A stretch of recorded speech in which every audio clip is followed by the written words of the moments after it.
No. Muy bien. Bueno, muchas gracias, senadora. Senador, que además es coordinador de mi grupo parlamentario.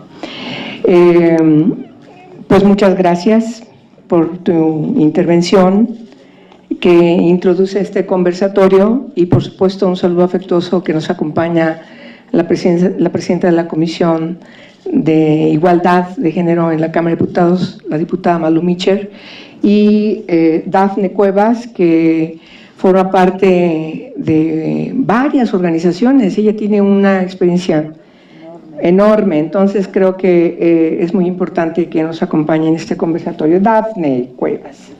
Y por supuesto la presidenta de la Comisión de Relaciones Exteriores, Organismos No Gubernamentales, la senadora Lucero Saldaña, que además de ser secretaria de la Comisión de Derechos Humanos, ambas somos secretarias de la Comisión de Igualdad de Género y secretarias de la Comisión de la Niñez y secretarias de la Comisión de Trata. Entonces, como ustedes pueden ver, junto con algunas otras compañeras senadoras, somos un equipo que tenemos trabajo interdependiente, porque así es, entre varias comisiones, lo que nos permite tener cierta efectividad. ¿Por qué lo digo? Porque es verdad que las mujeres parlamentarias, igual que los señores, somos parte de una élite. No reflejamos realmente lo que es la sociedad y, por supuesto, mucho menos cómo viven el resto de las mujeres. Eso nos debe quedar muy claro. Nosotras estamos en una posición de privilegio, de poder, en una posición de toma de decisiones, y el tiempo se va. O la tomamos, o salimos, dejamos de ser parlamentarias y pasamos en pena y gloria. O bien incidimos en trabajos legislativos que nos permiten resolver los problemas estructurales que enfrentamos, que llevan a las mujeres a sufrir diversas formas de discriminación. Ese es el meollo del asunto. ¿Qué pueden hacer los parlamentos? Todo, ni más ni menos que definir el marco jurídico fundamental de una nación. Esa es la tarea de los parlamentos, ni más ni menos. Es un paso importante para mí, desde mi punto de vista, es el paso estructural muy importante, esencial, para lograr desde la ley, desde el derecho, cambiar la situación de exclusión y marginación social y cultural en la que se encuentran las mujeres. Y bueno, y todos los cambios estructurales en el país. Por lo tanto, el problema estructural de fondo que padecemos las mujeres es estructural. Y parto diciendo, debemos, por lo tanto, pugnar, ser reconocidas como sujetas de derechos. Para mí, ese es el primer paso. No objetos, sino sujetas de derechos, en las mismas condiciones que los hombres. Y no es fácil, porque hay que reconstruir, transformar las estructuras sociales que derivan en comportamientos culturales, que se ven reflejados en la cotidianidad de las mujeres, de cada una de las mujeres, de cada una de ustedes, estén donde estén. Entonces, ese es el primer asunto que hay que ver. Todos los derechos de las mujeres, por lo tanto, si somos sujetas de derechos, todos los derechos son derechos humanos.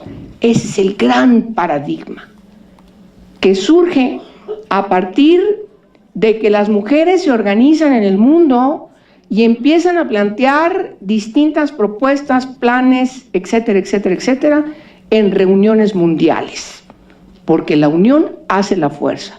Y más allá de lo que viva una mujer en China o en Arabia o en Argentina o en Haití o en México o en Australia, en cualquier parte del mundo, todas las mujeres, independientemente de nuestro color de piel, del idioma que hablemos, de cuál sea nuestra raza, etcétera, etcétera, El problema es el mismo.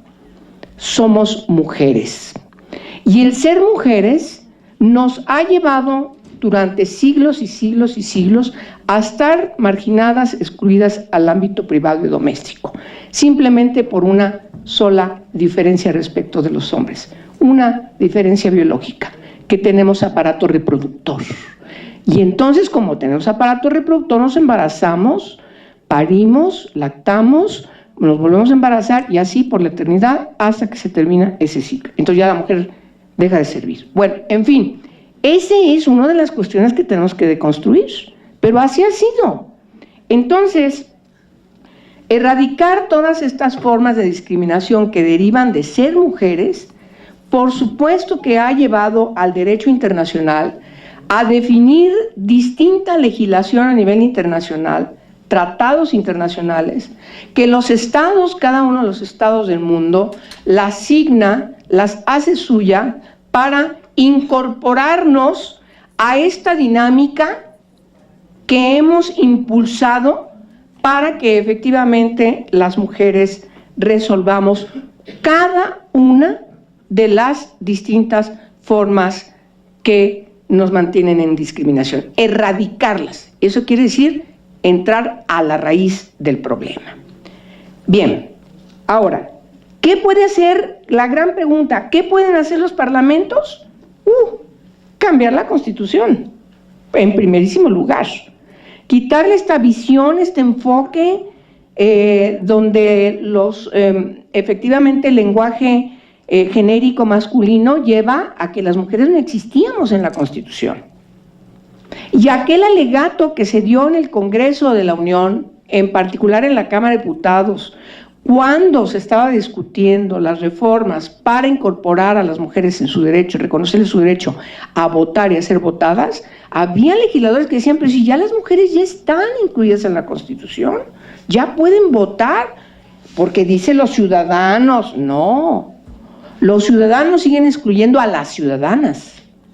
El hombre sigue excluyendo a las mujeres. Entonces, el gran cambio de esa reforma fue incluir, son ciudadanos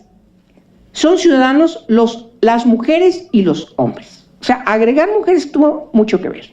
Bueno, entonces, la Constitución, cuando la cambias, la modificas, por supuesto que deriva en que haya adecuación en la legislación secundaria, que haya una adecuación en las constituciones locales y también en la legislación local, que haya cambios en la legislación y, por supuesto, como hemos vivido en el Congreso mexicano, también en los últimos años haya nuevas leyes que están inscritas de manera específica en promover acciones afirmativas justamente para ir erradicando las distintas formas de discriminación contra las mujeres y contra las niñas por su condición de ser mujeres. Eso no debemos olvidarlo. Entonces, claro que hay muchas cosas que hacer, pero no solamente me refiero a la parte que tiene que ver con la legislación, porque cuando cambia la legislación repercute también en los cambios en normas, manuales, directrices, todo lo que tiene que ver con la parte reglamentaria que tiene que homologarse, que tiene que aplicarse desde los ámbitos gubernamentales en los 3 órdenes de gobierno. Aquí, por supuesto, todos lo saben, un principio del derecho es de que ninguna norma reglamentaria puede estar por encima de una ley. Una ley, de la ley deriva exactamente la norma reglamentaria. Y ahí es donde la ley tiene un gran sentido en las estructuras de una nación, en la gobernanza, porque efectivamente, al tener un precepto de ley vanguardista, que promueve, reconoce los derechos iguales de hombres y mujeres, y de manera particular enfatiza dónde hay que poner mayor atención para resolver los problemas que derivan de la discriminación contra las mujeres, pues obviamente esto repercute o debiese repercutir, ¿sí?, al ámbito del poder ejecutivo. Entonces, el trabajo que tiene que hacer el Congreso, el Parlamento, va hacia el Poder Ejecutivo, y cuando no se cumple, por supuesto que va al otro poder, al Poder Judicial. Esa es una parte que nosotros en México apenas estamos empezando a aplicar. Quiero mencionar, porque creo que es muy relevante, cómo el Poder Judicial, cuando se exige judicialmente que una norma sea aplicada irrestrictamente y no facciosamente o tergiversada, lleva, en este caso, a que las mujeres estemos mejor. Por ejemplo, la sentencia del Tribunal Electoral del Poder Judicial de la Federación, la 12624, que determinó que los partidos políticos en la elección pasada federal tenían que llevar cuando menos el 40% de candidaturas propietarias y suplentes de mujeres, tanto en la Cámara de Diputados como en el Senado. Lo que derivó que hoy tengamos 44 senadoras de 128 y tengamos 187 diputadas de 500. Ha sido la legislatura en donde más mujeres hemos estado en el Congreso de la Unión. Sin embargo, quiero mencionar que eso pues no ha sido suficiente, porque exigimos que el Poder Judicial aplique la ley irrestrictamente, o quienes tengan que aplicarla la apliquen irrestrictamente, pero no es más que una resolución que puede estar resolviendo un problema en la coyuntura. Lo que tenemos que hacer es entrar al problema de fondo, y el problema de fondo es la legislación, que no debe quedar lugar a dudas para que no pueda ser interpretada a modo, como fue lo que hizo los partidos políticos en el caso del COFIPE, cuando se establece el 40-60. Ahora bien, la situación de las mujeres en nuestro país ha cambiado con la presencia de mujeres, de más mujeres en los parlamentos, en los congresos. Claro que sí, por supuesto que sí, a pesar de que hayan llegado o lleguen mujeres que no estén debidamente convencidas de lo que muchas de nosotras que estamos aquí en esta mesa sí lo estamos, porque también es un proceso. Hay mujeres que dicen, pues sí, no me gusta trabajar con mujeres y no, yo me dedico a otras cosas y no veo los derechos de las mujeres.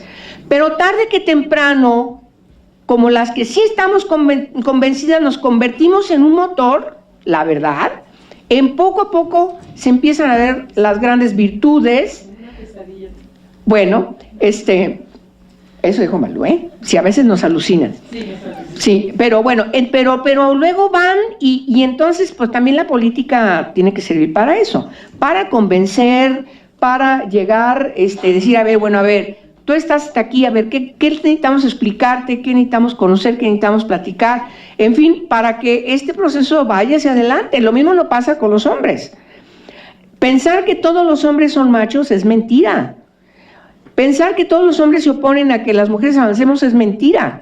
Miren, nosotras tenemos la experiencia en la 59 legislatura, sacamos una ley súper vanguardista, que es la Ley General de Acceso a las Mujeres a una Vida Libre de Violencia, y en esta ley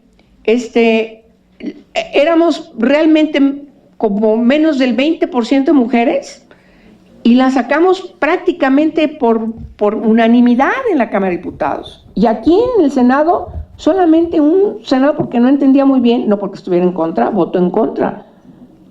O sea, todos los señores, aún los que seguramente son machos, y aún seguramente hubiera alguno que pudiera ser violentador, digo, porque las encuestas nos dicen que de cada 3 hogares en 2 se sufre violencia, algún tipo de violencia de género, pues seguramente tendremos también en el ámbito parlamentario señores que todavía no resuelven su problema de violencia contra las mujeres. Pero todos votaron a favor, todos votaron a favor. Entonces, ¿qué quiere decir esto? Que las mujeres hemos aprendido también a hacer un gran cabildeo. Hemos sabido trabajar juntas de todos los partidos políticos, que me parece que eso es algo que hay que destacar. Hemos sabido también que no nos lleva a nada ser facciosas, ser solamente yo, no nos lleva a ningún lugar, sino reconocer a la otra como nuestro par, reconocerla como nuestra aliada, reconocerla como también tiene muchísimo que aportar, reconocerla como la que es necesaria y imprescindible, y entonces eso nos ha llevado a las mujeres a que estemos trabajando en favor de nuestras causas a partir de conciliar. Y eso no quiere decir que ha sido fácil. Discutimos y negociamos y encontramos puntos de acuerdo que nos llevan a veces, si no dar 10 pasos para adelante, sí dar 3, 4, 5 o 7. Es decir, cada quien termina cediendo y, por supuesto, los cambios se hacen también a partir de que tenemos que tener una alianza muy importante con quienes simpatizan con nuestras causas, que cada vez son más los señores parlamentarios. Voy a terminar mencionando cómo ha sido el proceso en Parlamento. Hablábamos hace algunos años de equidad y ahorita hablamos de igualdad. Hace unos años hablamos de violencia intrafamiliar, ahorita es igualdad de género. ¿Sí? Hablamos de etiquetación de algunos programas. Hoy los cambios estructurales en la ley de presupuesto es de que de pe a pa tiene perspectiva de género y hay un anexo inscrito específicamente con perspectiva de género. Antes hablamos de la cuota.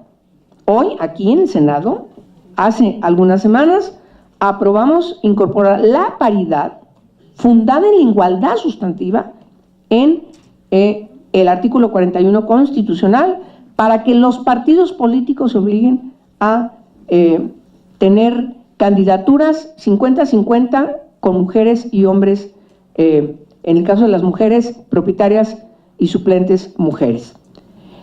Tenemos ahora, ya no es tan fastidioso escucharnos nuestra cantaleta de decirles, oigan, yo soy senadora, no soy senadora. Ya no hay un solo compañero aquí, cuando es en el Senado, que tome la tribuna que no reconozca la senadora, el senador, por ejemplo. Batallamos mucho en incorporar el lenguaje de género todavía en las reformas, pero cada que podemos, y lo logramos, incorporamos, sobre todo en las nuevas leyes, lenguaje de género. Pero cada vez también explicamos que esto no es una ocurrencia. Explicamos científicamente la relación que hay del lenguaje con el pensamiento y la identificación respecto de la cosa. Entonces, eso tiene una explicación científica que nos lleva a que en el debate, pues no es la latosa ocurrente que quiere que la visibilicemos o que la nombremos. Entonces digámosle para que no nos delata. No. Lo explicamos científicamente, insisto, porque es un problema estructural. Es un problema estructural. Y entonces, los avances que hemos tenido nos permiten que efectivamente, con todo respeto, ya no hablemos de problemas sensibles. Ya estamos hablando de formación. Ya no hablamos de que hay que sensibilizar a los señores. En México, eso, así empezamos, pero ahorita ya estamos hablando, no. Hay que formar en perspectiva de género, que ese es el gran avance que hemos tenido. Ahora, ¿qué falta? Insisto, que toda esta discusión que tenemos en esta élite baje, se entienden las leyes bajen y efectivamente no hagamos una diferencia de que todos los derechos son derechos humanos. Y por lo tanto la formación para cambiar estructuralmente una sociedad tiene que venir desde la formación de las niñas y los niños. Lo tenemos muy claro, ¿sí? Desde cómo se educa, desde qué tenemos que hacer para que los derechos, estos que decimos que son derechos humanos, derechos económicos, sociales, culturales, políticos, civiles, pero también los derechos sexuales y los derechos reproductivos sean plenamente reconocidos como derechos humanos de las mujeres. Entonces, esto cada vez que avanzamos, también es cierto, y con eso termino, cada vez se abre más la puerta, cada vez se abre más el panorama, cada vez se abre más el abanico de lo que tenemos que hacer. Es decir, no dimos un paso, ya, nos quedamos tranquilos. No, eso cada vez se abre más y más y más y más y más. ¿Por qué? Porque el reto es construir una sociedad en donde sus poblados, en donde sus comunidades, en donde sus ciudades garanticen plena seguridad para las niñas y para las mujeres. Porque si lo logramos, es una sociedad segura para toda la sociedad. Ese es el reto, construir una sociedad distinta. Y eso efectivamente es un reto que, insisto, cada vez se abre más. Termino diciendo que nosotras las políticas, hace en los 90s, cuando empezamos a aliarnos, por eso es que somos tan efectivas, en México tenemos una experiencia de pactos entre las mujeres diversas, plurales, de todos los partidos. Tenemos una agenda de 10 puntos.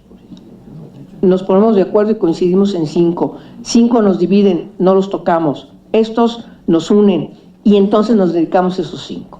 Así, esta dinámica de pactos nos ha llevado a crear todas una consigna. Si la democracia, si la mujer está, la democracia va. No basta que los hombres decidan mayoritariamente los destinos del país. Tenemos que estar en iguales condiciones que los señores, tomando decisiones, tomando posiciones, decidiendo qué necesitamos hacer para que la sociedad efectivamente sea una sociedad como la que aspiramos y que los distintos problemas que vivimos por nuestra condición de género efectivamente se erradiquen de nuestra sociedad. Es la persecución de la utopía, lo que todavía no es. Muchas gracias por su atención.